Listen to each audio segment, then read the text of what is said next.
What's up, everybody? It's the Digital World Podcast, and let's get right into it today. Here we see that Gold Telegraph.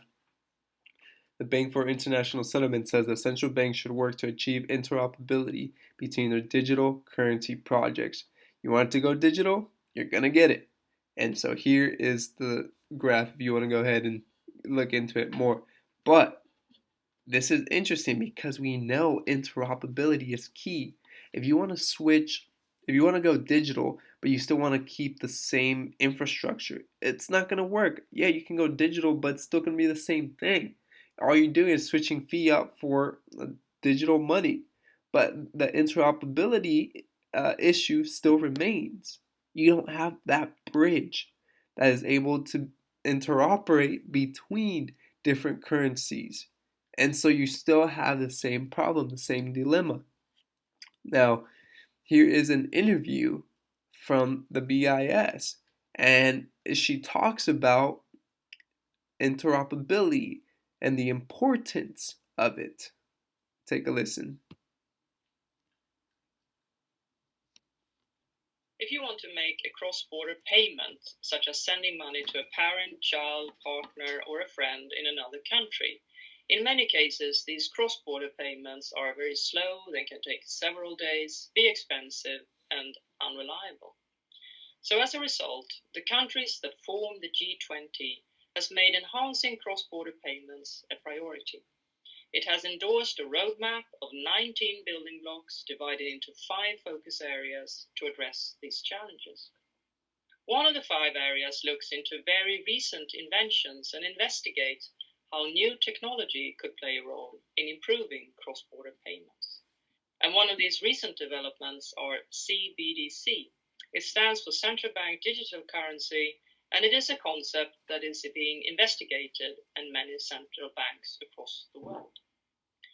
In this context, the first report of Building Block 19 in the G20 roadmap analyzes how CBDCs conceptually could enhance cross-border payments and how practical efforts are taking these considerations forward.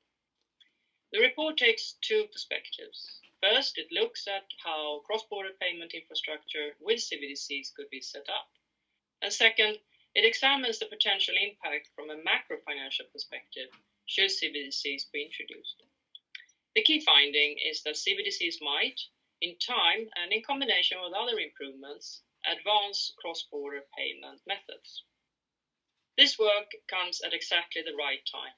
Central banks, the IMF, and the World Bank come together and outline common thinking before CBDCs may get launched on a larger scale.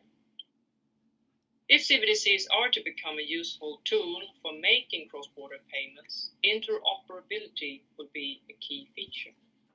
Also, improvements in regulatory, supervisory, and oversight frameworks are essential preconditions if CBDCs are to be able to reach their potential for making cross-border payments faster, cheaper, and reliable. Boom, there you have it. And so interoperability is a key feature, she says. And if you want cross-border payments to be faster, cheaper, and reliable, well, geez, let me think.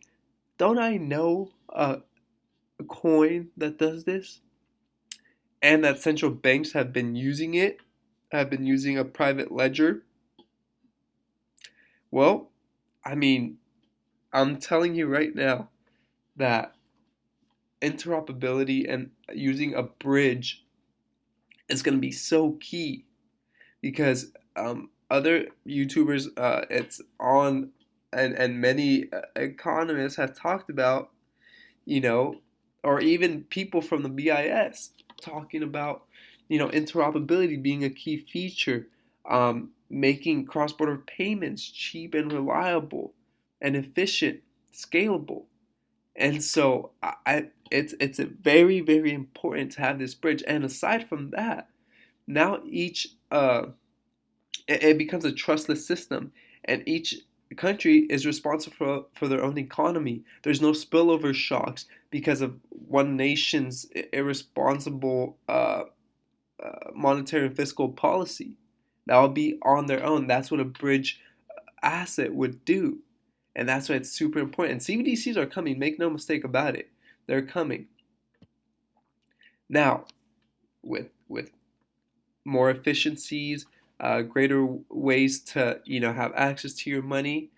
There's also another side to it, and it's more control. And don't take it from me; take it from Augustine Carson's, the head of the BIS. All our analysis on CBDC, in particular for the use of general use, we tend to establish the equivalence with cash, and there is a huge difference there. For example, in cash, we don't know, for example, who's using a $100 bill today. We don't know who is using a 1,000 peso bill today. A key difference with the CBDC is that central bank will have absolute control on the rules and regulations that will determine the use of that expression of central bank. Did you hear that? Let me play it again in case you missed it.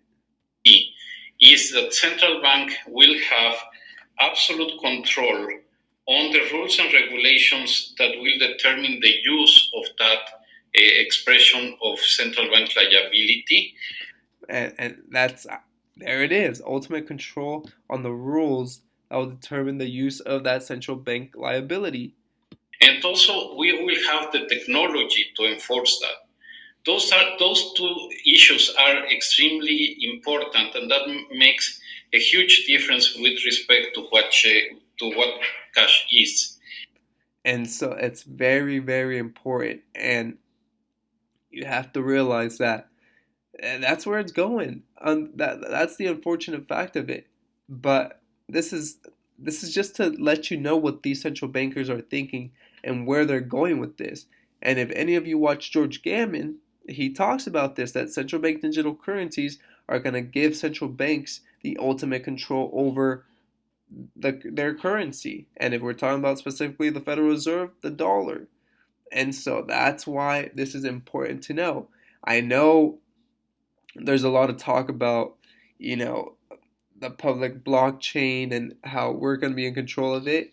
Well, it comes, I'm not going to get into it, but these central bankers already have and are saying that they're going to have ultimate control over it. So make no mistake about it. We're going into a very scary side of this. So, and obviously we want to look on the positive side of things, but we cannot dismiss this fact. Moving on here. Now, with XRP, we know the utility it brings. And I thought this post was very interesting. Now, what do these have in common? Transfer anything to anything, lender of last resort, Amazon of crypto, sustainable, fast, scalable, immutable, supranational currency, developers toolkit, programmable transparency or privacy/side chains, smart contracts, CBDC toolkit, tokenization, all the money. And all those things have XRP in common.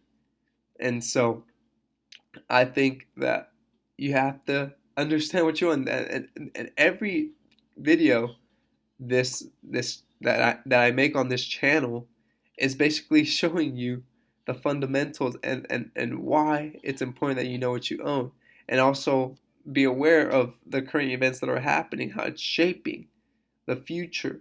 And so that's important. I always talk about know what you own, know the fundamentals and utility.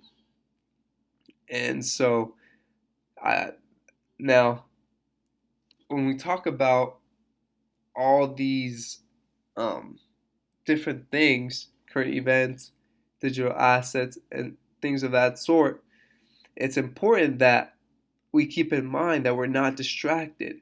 And here, I want you to watch this video. Shout out to Digital Asset Investor for posting this. But take a listen, because it sounds awfully familiar from what's going on now. You'll realize it. You mentioned Jamie Dimon, so let's bring it back to Jamie and JP Morgan. What do you think is going to be the thing that they will have to change the most or lose market share and somebody else is going to do better, faster, serve their clients better than JP Morgan or Goldman Sachs? You can just hear the bankers panicking right now. But feel the panic in their voices. But here's business that is most here's what always happens. First, the first thing that happens is they try to go, oh, it's nothing. And they did that. I mean, that's with every new industry, every new technology comes along, the powers that be, the incumbents, the status quo, all say, it's nothing. Don't ignore the man behind the curtain. This is nothing. And then all of a sudden it's too big to get in there. You know, they're going, oh my God, I got to face this thing. And then they all line up and they wrap their arms together and they say, we're not letting this happen. And then it keeps going. And then they say, okay, well, let's sue them. Or let's go get the government. There's another thing they do. They adopt the technology. I think. No, that's at the end. They will adopt this technology. No, this is the last thing they do. No, yeah, it's after the press planning. They plant the press stories. They put out lawsuits. They create as much of a fuss as possible. They try to get their government friends involved. And then they go, oh, God, this thing's happening. You mentioned... And if that doesn't sound awfully familiar to what's happening with this Ripple SEC lawsuit, I don't know what is. At these prices, I mean, it's a bargain still. If you believe, which, I mean, if you don't, then I guess I'll see you in the future. But I think that all these people are being made aware of what this token is. It's just the retail investor has no clue. And they're just walking around saying, oh, this project is nothing, it sucks, it's trash, whatever. But little do they know what's happening in the background. And so I think this is the best way you can put it. Seriously, it's the best way. Now, also, when it comes to the Flare networks, I think this is important. Watch this video with Mickey B. Fresh and Crypto Eddie. And shout out to Notorious XRP for posting this. We are the foundation. So if we vote to, we could dissolve the foundation. So the power is in our hands as Spark holders. And I think that's very powerful for us as a community that's already an army. So now we need to take this and, make this the network. And it's very possible that this Flare, I believe, could swallow up trillions in value out of the crypto market and traditional markets. Mm-hmm. Yeah, that takes my breath away when you say that, because I know that the potential is not only there, but the reality looks very real to me. It's very real. It's exciting. Like, I'm truly very excited now that I understand everything. I see a lot of evolution happening with the community as being citizens of this network. And it also opens up XRP Ledger. Any of these F assets could move on to the XRP Ledger. And that's very powerful too. Does this mean all the money? It does mean a lot of the money. Let's put it like that. It means a lot of the money, especially the trapped dormant capital. And, Flare tokenization is coming too. But I guess the biggest takeaway, to know how to compare Flare to XRP Ledger, think of Flare as the data provisioning network at its heart. XRP is the liquidity. And then the data provisioning network unlocks all the value. And it will be able to bring over a lot of value and data. So it's a perfect complement to XRP Ledger. So there you have it. If you know what you own, then you're not worried about no price volatility in action. You just, you're not constantly checking price and worried. You know what you own. It's fine. Everything else is just background noise. And you're invested in the future. You're looking for a few years out. Now, to each their own, everyone has a different plan. But profits I always preach about this, that if this is part of your plan, profits are important. You have your short-term bags and your long-term bags, but to each their own. This is not financial advice. I hope this episode has brought you some value. Like and subscribe, comment below. What are your thoughts? As always, I like hearing from you. This is the Digital World Podcast, and I'll see you in the next episode.